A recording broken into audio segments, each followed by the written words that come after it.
find or estimate the value of each variable mentally. Okay. All right. So what did you come up with for this one? 2. 2. Okay. So most of you were like 4 times 4 equals 2, right? Okay. 4 times 4 it was 16. I'm sorry. You know what I meant. Sorry. And that's on record. It's fine. Okay. So if I wanted to write this out in log form, this is what we talked about yesterday. So we would do log of our base of this number over here, which coincidentally is named power, equals the exponent. So what that's going to look like is log of 4 of 16 equals A. We talked a little bit about change of base. We didn't call it that, but when you put this into your calculator, you're going to say log of 16 over log of 4 equals 2. Now, I know most of you probably figured this out in your head already, but like if you have a more challenging problem, kind of like the next one, you're going to have to do it this way. Okay? So, on number 2, what did you come up with? 1/2 or a 0.5. Okay, so if I wanted to write this in log form, I would say log of base 4 of 2 equals B. Or if I'm going to put it into my calculator, I'm going to say log of 2 over log of 4 equals, that's going to be 0.5. Gucci? Okay. On number 3, what'd you get? 32, right? Right? So what you would do is instead of rewriting this in log form, you would just plug into your calculator 4 raised to the 5/2 power. This is a little caret button. The last one, how would you write this out in log form? You would say log of 4 of 56 equals D. And we would plug into our calculator log of 56 over log of 4. And what would that equal? 2.9. Beautiful.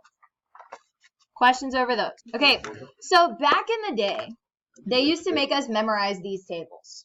Okay, I'm not going to, yeah, actually, back in Miss Emmons' day, yes. So they used to make us memorize these tables, and that was to calculate, no, you're not going to have to memorize these tables. No, that's not what I'm asking. What? I'm saying, so the teacher would just randomly call out, what's X? What I had to do was I'd have to carry around this, like, notebook of logs because I had a teacher who wouldn't let us use a calculator, and you'd have to refer to this table. So it would be much better if you had it memorized, and it would take forever to like really kind of figure it out if you had to flip to the table. But that's what people had to do back in the day. So like when they were designing the pyramids and all of that, this is what they have to do. So consider yourself lucky. Okay, they did have paper, they did have pencil, but like, okay, trying to calculate this off the top of your head was a little rough. Okay, so I am really old. Analyze the table and discuss with the partner what you think the table tells us. So what I want you to do is I want you to look at them and notice the patterns that are going on. So take a moment. I know it's a lot of numbers. Look at it, and we're going to discuss what things you see. All right, so what did you come up with? What did you and your partner decide or see or whatever? Okay, it increases by 1 this way. Cool, awesome. Does everybody see that? Okay, what else did you notice?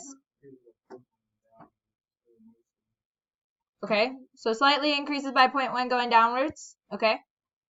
What about these 10s down here? Like, they stop at whole, or they all have whole numbers. All right, so we have 10, 10 to the first power, 10 to the second power. That's all I'm at. Nope, I'm sorry. 10 to the second power, 10 to the third power, 10 to the fourth power. Okay, do you notice how the exponent is the number that's right here? Okay. Anything else you notice?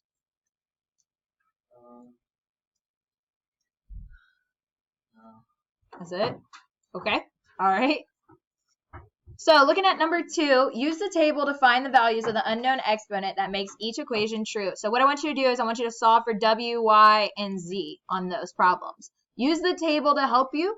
But if you're like, I don't know how to use the table, but I know how to solve it, that's okay too. Okay, so take a minute.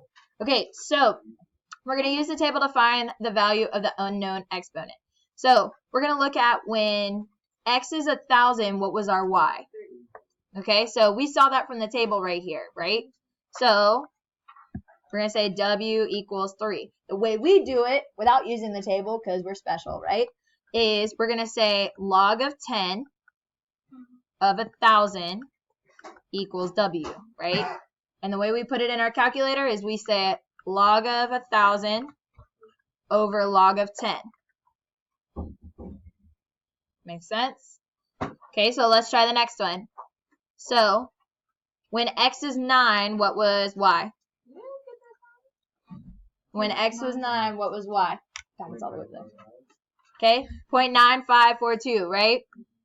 Okay, 0.9542. So how I would write this out in log form is I would say log of base 10 of 9 equals W, right? And how I would plug it into my calculator, I would say log of 9 over the log of 10. So everybody see that? Okay? Yes. Okay, over here, when x is 90, let's look at our table. When x is 90, what is y? 1.542. 1.94, yeah, you get it. All right, so 1.9542. Awesome. So I would write this out in log form. I would say log of 10 of 90 equals z. And how I would put this in my calculator is I would say log of 90 over log of 10. Fun fact, your calculator runs off of base 10. So if you just typed in log of 90 into your calculator, tell me what you get.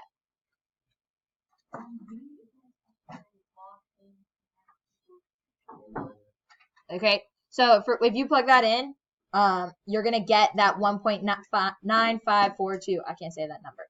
What was your question? Fun fact. Did you know that we work off of the base 10 number system? Like, that's what we do. Like, think about our money. Okay, we've got ones, we've got fives, we've got tens, we've got 20s, we've got a $50 bill, and then we've got 100, right? Well, what do all of those end in? A 0, right? They're in base 10, right? Okay. With that being said, though, like when we do, like if I say my house costs $175,000, really when I start talking about my house, I'm going to say 175. I'm not going to talk about the thousands of dollars because you know it's the thousands of dollars, right? Because we're in base 10, right? So there's something called base 2. How many computer programmers do I have in here? Or want to go into computer programming? Nobody want, okay. All right, so base 2 is a thing. Base 2 is a thing. And if you're a computer programmer, I would be going home and looking at it, okay? That is what you're going to work in. So that's rewriting our number system just a little bit, okay? You remember in the matrix where it has all those zeros and ones? That's part of that base 2 thought process, okay? You got homework tonight if you want to figure out what that is. So the reason why there are also decimals is because when they created these logs and stuff, they were dealing with like measurements of things. When you measure a pyramid, wow, look at that pyramid. Yes. Okay, when you measure a pyramid, it's not just a whole number. You get like 2.5, right? You get 1.25 when you measure. So sometimes you're going to have those decimals happen, right? Okay. All right, so here are 2 true equations based on the information from the table. What values could replace the question mark in these equations to make them true? So I want you to figure out what the question marks are for each of these. So what values could replace the question mark in these equations to make them true? So when I write this, I'm going to put this in exponential form first, yeah, just so I can make sure that we understand going back and forth. So this would be in exponential form, 10 to the question mark equals 1 million, right? Or how you would plug this into your calculator is you would say log of 1 million over log of 10, right? So then you would just say log of 1 million, which is going to give you 6, right? Notice how there are 6 zeros here? Yeah, crazy. All right, B. If I put this in exponential form, I'm going to say 10 to what power is going to give me 1? Well, anything raised to what power gives us 1? 0. Okay, so question mark is going to be 0. If you're like, I don't remember that, and I want to be able to make sure I get it right, then what you would say is log of 1 over log of 10, and that's going to give you 0. Or log of 1 is going to give you 0. Cool so far? Maybe. All right, let's talk about the last one. 10 to the 4th power gives us what? Well, 10 to the 4th power is 10 times 10 times 10 times 10, and that's going to give us question mark equals 10,000. Notice how there are 4 zeros here, and we're raising it to the 4th power. Cool? Okay. So between which two whole numbers is the value log of 10 of 600? Be prepared to explain how you know. Well, I'm going to tell you that the two whole numbers that it's between is 2 and 3. How did I know that off the top of my head? Don't say it's because I'm a teacher. Because why? Number of zeros is 2, okay? And then if we look at our table, if we go back to this table, look at the numbers. 1 to 1,000. 600 falls in between there, right? Like 600 falls in between 2 and 3. 600 is right here. Yeah? So my exponent would be 2.7782 for that one, which is in between 2 and 3. Does that make sense? Yeah. Worst case scenario, you're going to say log of 600 over log of 10. And what's that going to give you? 2.77, I don't remember the rest. I just worked. Log is short for logarithm. Discuss the following questions with a partner and record your responses. So what do you think a logarithm means or does? We're going to do this as a whole class. Oh, you know. Logarithm does what? Swamp. Oh, a swamp. Okay, all right. All right, so what do we use logarithms for? Exponents. So difficult exponents or big numbers.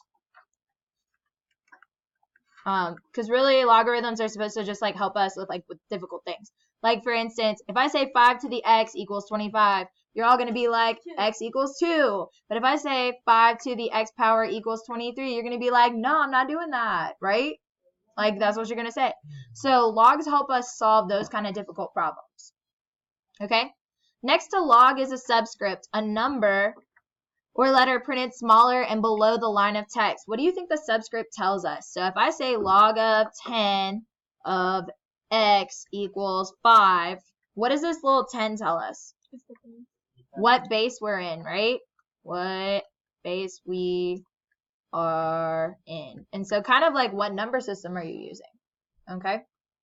We're going to talk about the different bases later on, but base 10 is your most common and it's the one that we work out of most frequently. Okay? What about the other two numbers on either side of the equal sign? For example, the 100 and the 2 in this equation right here. What do they tell us? Okay? Well, we know that this 2 is going to be our exponent, right? And this 100 is actually called the power. I don't know why it's called the power. I'm still trying to figure that one out. But if we wrote this out in exponential form, we would say 10 to the 2nd power equals 100, right?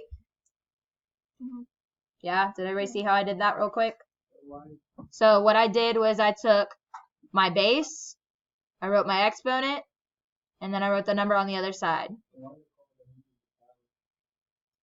I don't know. That's why I don't understand that. But if you look it up, this is called the power. I don't know. I'll figure it out and I'll come back with an answer tomorrow. So what I want you to do, we're going to skip this actually. I want you to look at this lesson 9 summary. It's on the back, okay? And if you haven't paid attention for the entire class period, or if you're like, I really don't understand what we just did, but I want you to read through this, okay? And I want you to write a sentence down at the bottom of your page. Write a sentence. Sentence. I can't spell today. Cool. And I want you to write a sentence over that summary. So if your friend was like, hey girl, hey, or hey boy, hey, like, what did you learn in class today? This is what you would tell them. Okay, so take a moment, read that summary over, and write one sentence explaining what it means.